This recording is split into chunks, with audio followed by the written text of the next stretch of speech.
instead of Trump. So why would Robert Mueller think the president asked Comey to go easy on Flynn? Well, not only did Comey testify to this under oath, but just last month, Giuliani himself said that's exactly what the president did. How is he a good witness for the president if he's saying that the president was asking him, directing him, in his words, to let the Michael Flynn investigation go? He didn't direct him to do that. What he said to him was, can you give him a break? Comey says he took it as direction. Well, that's okay. I mean, taking it that way. I mean, by that time, he had been fired. And he said a lot of other things, some of which have turned out to be untrue. The reality is, as a prosecutor, I was told that many times. Can you give the man a break? Either by his lawyers, by his relatives, by friends. You take that into consideration. But that doesn't determine that not going forward with it. You heard that, right? Giuliani clearly saying last month the president asked Comey to give Flynn a break. Today, though, claiming the president never said such a thing. Let's go live to CNN White House correspondent Boris Sanchez. He is in New Jersey, where the president is spending the weekend. And Boris, how is the president's legal team explaining this reversal?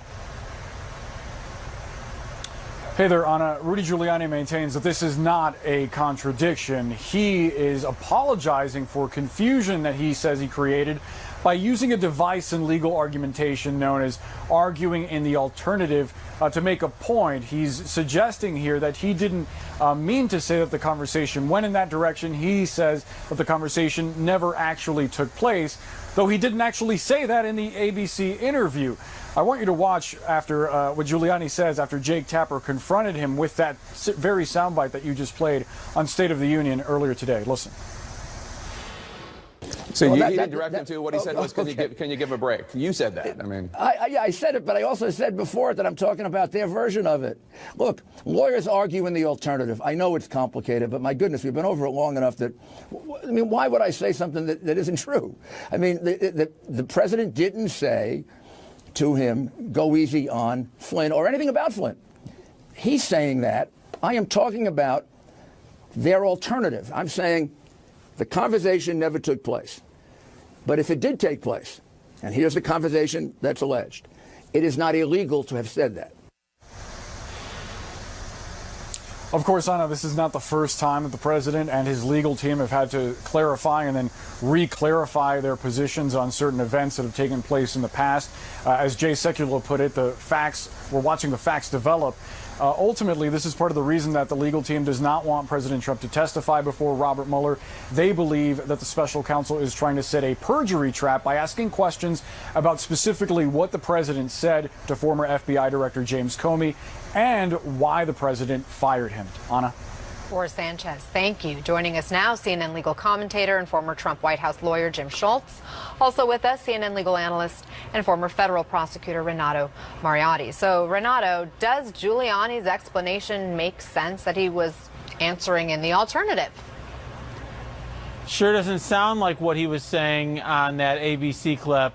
I have to tell you, Anna, I was on set on New Day when Allison interviewed Mr. Giuliani, and it really seemed to me like he was winging it.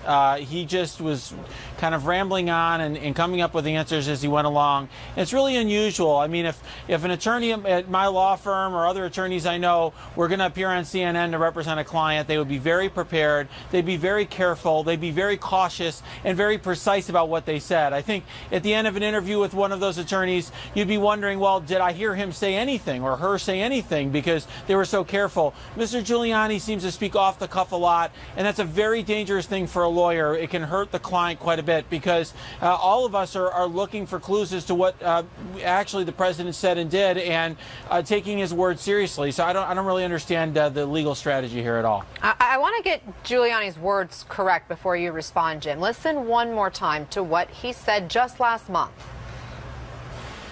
How is he a good witness for the president if he's saying that the president was asking him, directing him, in his words, to let the Michael Flynn investigation go? He didn't direct him to do that. What he said to him was, can you give him a break? Comey says Jim, he clearly says Trump asked Comey to give Flynn a break, and we should note when that comment made headlines last month, Giuliani didn't issue any kind of corrections or clarifications. Well, look, Renato said it precisely, right? That Giuliani does not speak precisely sometimes, and that's what happens from time to time, and we've seen that throughout this process. But in legal terms, lawyers use the term arguendo, and that's a Latin term for argument's sake. It happens all the time in the courtroom, meaning that we're going to assume that what the other side's arguing is correct, or the facts that they're putting forth are correct, and then we're going to argue, and we're going to say, even though their facts are correct, and assuming they're correct, this is something that the law provides is okay. And it seems that that's what Giuliani is doing here and now, and being more precise about it at this time. But again, it's very, very important that when the president's lawyer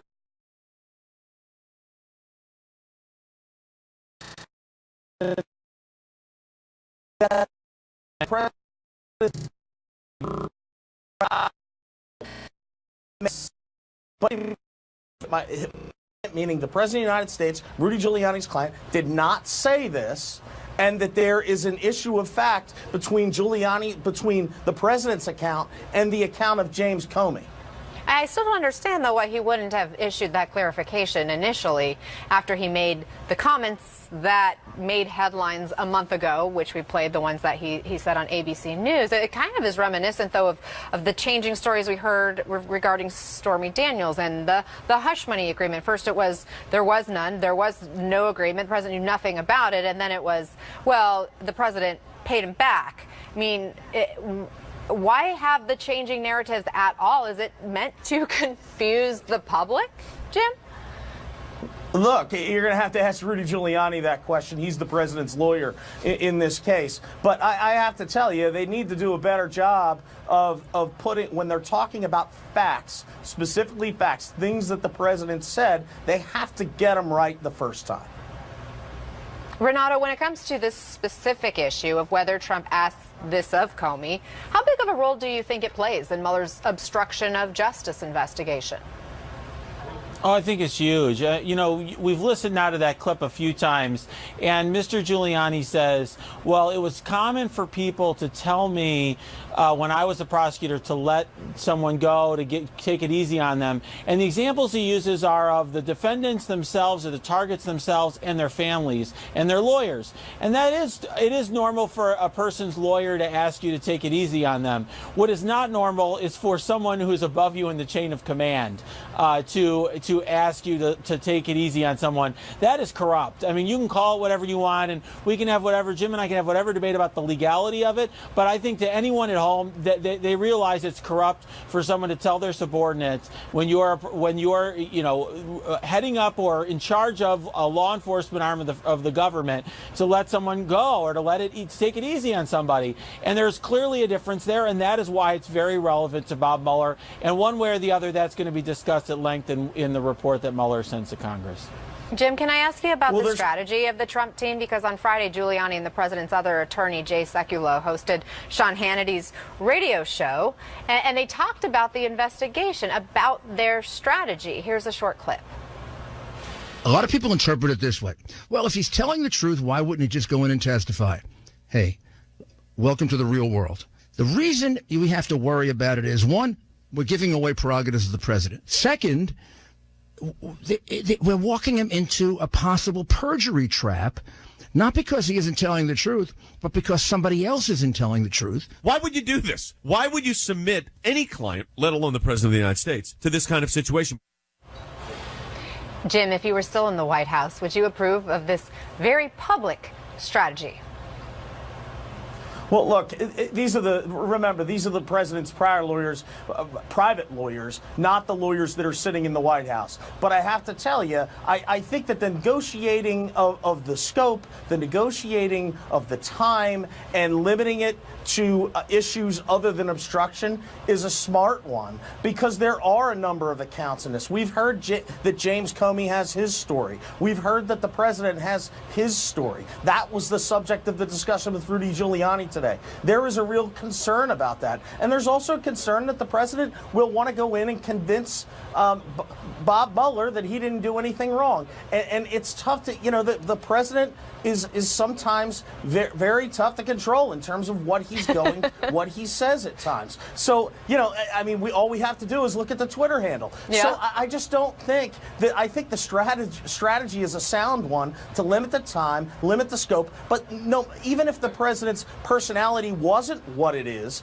that would be the same strategy. That's the same strategy that was employed by Clinton when he was set up to have an interview. It's the same strategy that was employed by the Bush administration, limiting the time and duration and the place of the interviewing of the chief executive at that time. And it's right, there are some executive privilege issues here, and there are a number of issues that are constitutional that relate to the Article II powers of the president. So I think there are some real legal issues that could end up before the United States Supreme Court here, and they're trying to come to some reasonable agreement to get the president to be interviewed so they can put this behind them.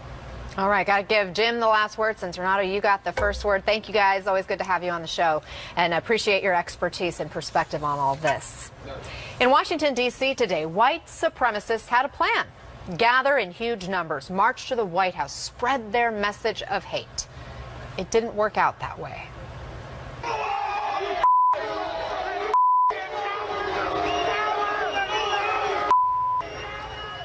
Only a handful of white supremacists showed up today, and they ran right into a wall of counter-protesters who let them know that their hateful attitudes were not welcome. The white supremacists made a couple of speeches and then they disappeared. This occasion is the one-year mark since those violent white power rallies in Charlottesville, Virginia. A young woman, Heather Heyer, died during those rallies. Today, Heyer's mother saw people use her daughter's name as part of their protest. The group who was confronting police used Heather's name. They chanted her name. Yeah, I wasn't real appreciative of that, but it is what it is. What is your message to people who do that?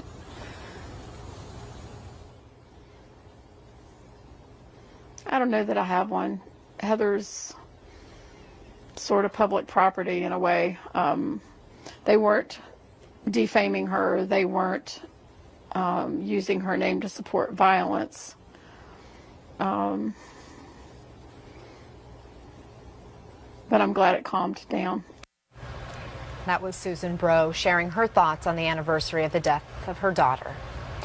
Wherever she goes, the reality show follows. Former Trump aide Omarosa promotes her new tell-all book by playing secret audio of the moment she was fired inside the White House Situation Room. Hear it next. You're live in the CNN Newsroom.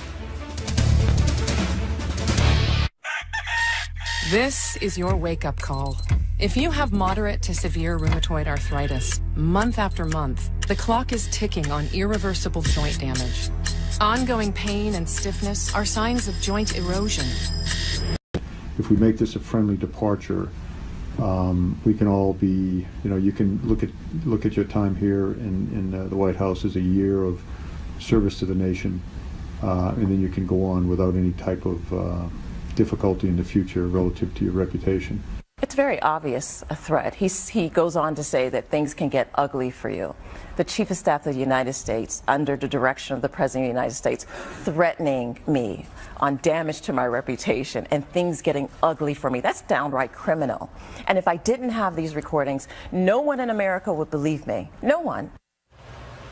Joining us now, CNN senior media correspondent and host of Reliable Sources, Brian Stelter, and Aswin Subsang, White House reporter for the Daily Beast. Guys, in response to these recordings, White House Press Secretary Sarah Sanders said this: the very idea a staff member would sneak a recording device into the White House Situation Room shows a blatant disregard for our national security, and then to brag about it on national television further proves the lack of character and integrity of this disgruntled former White House employee. Brian, the president, he promised he was going to hire only the best people, but yet Omarosa, she's built her reputation on being the villain. Should he really be surprised? Yeah, she's the bold-faced example of a reality TV style presidency. And I think if any of us had thought about what's the season finale of this going to be, Omarosa in the White House, I think we'd end up somewhere around here. Now, I have to admit, I'm surprised by the tapes, but I'm not surprised she's written a book, and I'm not surprised she's written a tell-all book. This is the first kind of tell-all that we've seen from this White House. It's obviously very unflattering. I think that's why this book is a big deal. I think there are two things that are true at the same time. Number one, yes, her credibility is lacking. Yes, her whole persona is about being a lying reality show backstabbing villain. That is her brand. At the same time, this is a tell-all. Some of the details have been corroborated from the book.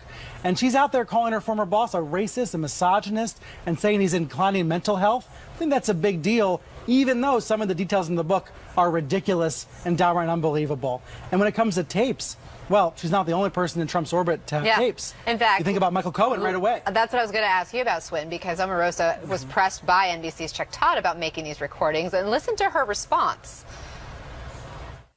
How often did you tape people? Wait, Chuck. As you'll see in Unhinged, I protected myself because this is a White House where everybody lies. The president lies to the American people. Sarah Huckabee stands in front of the country and lies every single day. You have to have your own back because otherwise you'll look back and you'll see 17 knives in your back. Again, Omarosa is now the second person to record Trump without his knowledge, at least as far as we know. His former attorney, Michael Cohen, was the other one. What does that say, Swin? Could there be more recordings from inside the inner circle? Well, there certainly could. And Omarosa and her publisher have been teasing for the last few days that she has tapes to back up at least some of what she claims and writes in her book. As we initially reported at the Daily Beast in the middle of last week, those tapes apparently made on her smartphone do include President Trump's voice himself. Now, according to at least one person who we spoke to who had heard at least one recording that Omarosa had clandestinely made of President Trump. So far, what we know of in terms of the tapes she has of the president are anodyne, everyday conversation. Nothing nearly as groundbreaking or breathtaking or surprising as what showed up in the tape Michael Cohen gave to CNN a couple of weeks ago. But in terms of Omarosa's attitude and volte-face towards Trump and his administration today, I think it's worth noting over and over again during the ongoing reporting of her current media tour that if there was any evidence that she had any problem with President Trump, who she's now deploring as this total racist and bigot, during her time in the administration, she did not show it to a single person. She went out of her way to privately tell people close to her, and anyone who would listen, quite frankly, how much she loved the president, how she was one of the few people in his inner circle who could be counted on not to stab him in the back, and how much President Trump loved her. So her tune dramatically changed as of post-December 2017 after she was ousted from the White House. Right. But your viewers can, take that to mean whatever they feel. And I think it's good that you point that out. It does speak to her credibility. Yeah. Brian, you mentioned there are some basic mistakes that have already been identified in this book. We've seen now a number of denials from people who she says she's quoting or referencing some kind of conversation. What more can you tell us about that? Right. There are examples from Frank Lunch, George Conway, and others who say, hey, my name's in the book, but what she's saying about me never happened, is not true, is not fair. That speaks partly to a lack of editorial rigor or lack of fact-checking by the publisher. Maybe this book was rushed out in ways that are actually hurt Fire and Fury as well. That Michael Wolff book in January is the best analogy to this. That became an instant #1 bestseller when the president attacked Michael Wolff. We haven't seen the same thing happen this time. There hasn't been quite as much interest on the Amazon pre-orders list in Omarosa's book. I think that speaks to the fact that a lot of people don't find her credible. However, I do think we should give her this. The Washington Post heard a few of the tapes, said that the details on the tapes matched the details in the book. So there's some evidence that some of what she's saying has some bearing. And, no matter what you think of Omarosa, she spent a year in the White House. She spent a year there, right alongside the president. She was the highest-ranking black employee in the White House. And for her to turn on him in this way is absolutely stunning. There's also this $15,000 a month contract, she says, that she was offered by the Trump campaign to stay quiet about her time in the White House. Today, counselor to the president, Kellyanne Conway, pushed back on this idea that this is unusual. Here she is. It is typical, and you know it, to sign an NDA, and to sign an NDA in any place of work. I'd be shocked if you didn't have one at ABC. I'm told she signed them when she was on The Apprentice, certainly at the campaign. We've all signed them in the West Wing, and why not have somebody who has signed them in the West Wing there again? You've signed a non-disclosure. We have confidentiality agreements in the West Wing. Absolutely, we do. And why wouldn't we? Swin, what's your reaction to that? I'll be very fair to Kellyanne Conway. It is very commonplace for people in Trump world, and I'll leave it at that.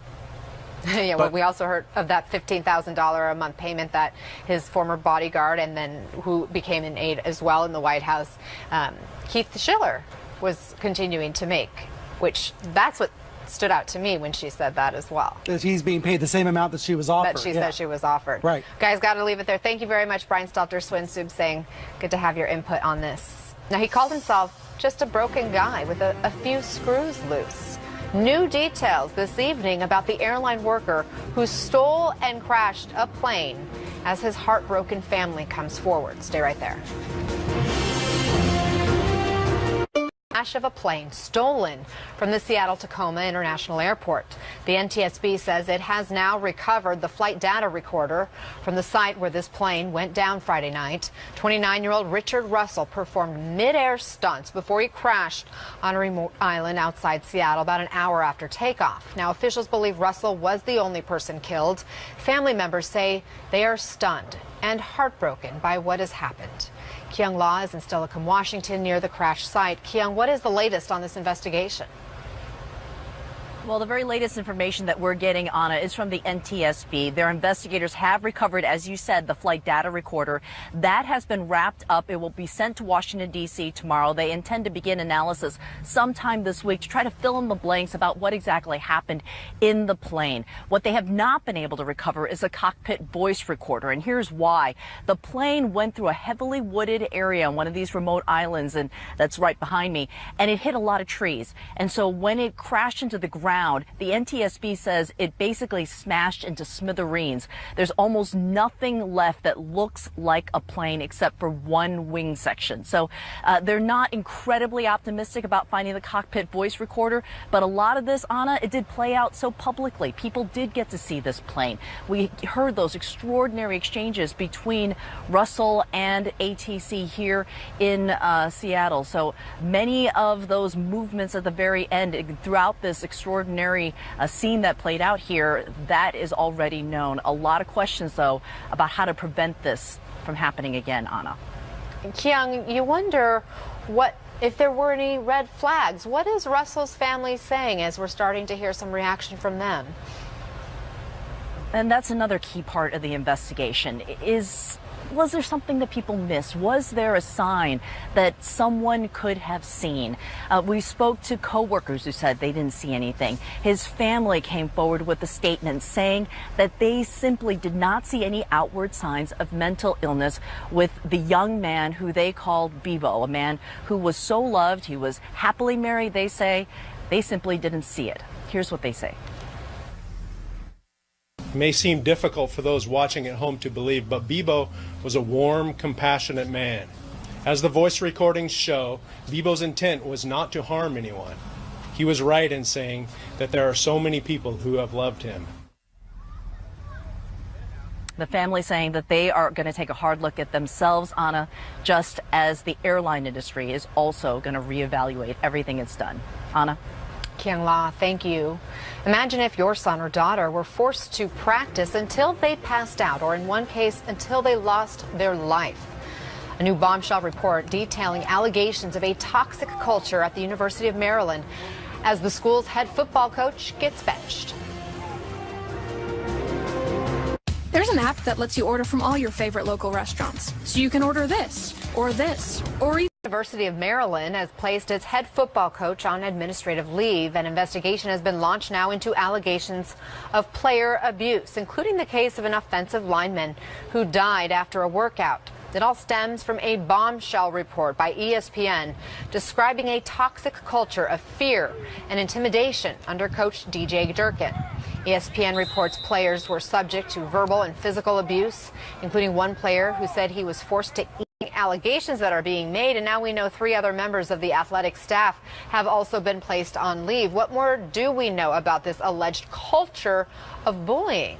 Anna, it's terribly troubling, and it did take a media report. It was ESPN, as you said, that broke this bombshell story the last couple of days. And yet Jordan McNair, the 19-year-old who died with, as you mentioned, the 106-degree body temperature and allegations that he was staggering and he was falling and he couldn't even complete the drill because it was so hot and he was having such trouble. And yet that story, of course, that happened he died in June, and the actual event happened May 29th. And so it took a media report for a university, a public university in this country of ours, to be interested enough in what happened and why a young man, a student athlete, died, to actually start to investigate it. And I think that's one of the many troubling stories here, is this inner sanctum, this culture of football especially, that is just so set apart from what we would call the normal student culture at a university, that I think it's a window into a world that is troubling. It's scandal-ridden. My sense is the coach, DJ Durkin, is not going to survive this, nor should he. And I think it's an eye-opener for many people who love college football as the sport is about to begin again in the next few weeks. Has the head coach, DJ Durkin, said anything about the allegations against him? No, he is not. He's been placed on administrative leave, and the only people doing the talking right now, Anna, are the university president and the athletic director. And they've just called upon another outside counsel, another outside investigation. So there's going to be 2 different investigations now of this. Again, this has been basically 2 months since this young man died, and now they're investigating. Now they're concerned about it. So again, at this point, no, we haven't heard from the coach. The allegations, though, are that he basically ruled by fear and intimidation. Obviously, something that's incredibly troubling for anyone. And when you think we're talking about 18 to 22, 23-year-old student athletes, it's particularly disturbing. I want to switch gears and ask you about the NFL, because in the past few days, there have been some notable anthem protests, whether it was players taking a knee, some raising their fists, others staying off the field altogether. Is the NFL really any closer to some kind of agreed upon policy on this? No, I don't think so. And although I would say this is all self-induced by the National Football League, the story had basically died out, and I had kind of, I wasn't talking about it, writing about it. Most of us weren't. And then the NFL owners a couple months ago decided to come up with a policy saying if you came out of the locker room, you must stand. If you wanted to, not stand, you'd go into the locker room and stay there during the national anthem. And that just ratcheted it all up again. They had to pull back from that statement in July. And what we have right now, just to be honest, is a big mess. And as the season is approaching, this is the last thing the NFL wanted.